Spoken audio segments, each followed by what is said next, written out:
secretly those, those bullies in the 6th grade still, they're yelling, their cries really still stay in your ears. So that's interesting. You changed your name from what to what, or can you say that? Yeah, sure. From David From David to Gareth. to Gareth. I see. And? So it made it impossible for my high school reunion committee to find me. Yeah, yeah. They eventually managed to track me down, but it took them a long time. It took them decades. And then when they tracked you down, then they invited me to a reunion, and I thought, wow, okay, this is interesting. I could barely manage to go to this because the person who actually got on the phone said, "Look, I'm sorry for what we did to you." Oh, really? Wow.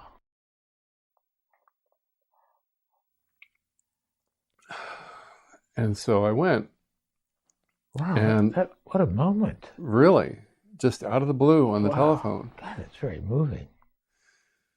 Yeah. I've tracked you down after 40, 45 years to tell you I'm sorry. How important that must have been for him to tell you that, too. Yeah. Oh, so what do you think and of so, that? So I went, and, he greeted me, and again said, "I'm sorry. We were really did you wrong." Yeah. And a lot of other people, too, many of whom are here. Yeah. So welcome. Yeah.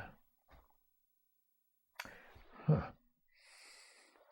I had a dream, something I'm writing about.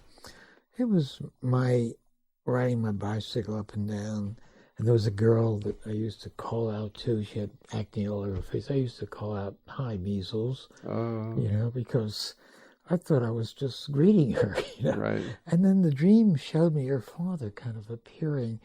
And the upshot of it is, this is a pre-empathy part of life. It's before the development of empathy in our lives. Wow, interesting.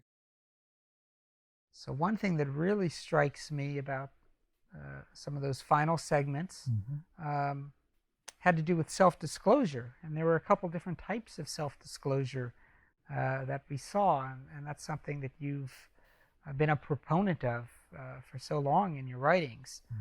The one that stood out for me was simply letting him know how you felt, that you were, when he told you the story of the bullies later in life apologizing to him, and you said, that's very touching. You really showed him in just a couple words that you were moved by him.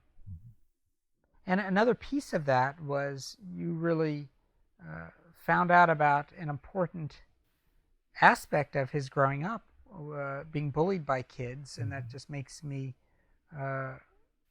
remember that that's always been something that you've emphasized, that it's important to do it in interpersonal history. Often therapists focus so much on doing a family history and finding out about relationships with their parents, but it's equally important to find out what their relationship was with peers, with friends, with coworkers currently.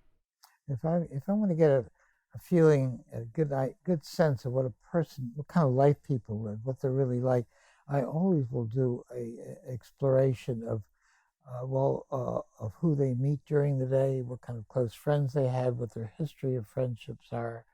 One way I often do it in an opening session is to take a 24-hour history, and starting in the morning, and then reflecting upon what kind of night's sleep they had. I get dreams at that point, and then I go through the day.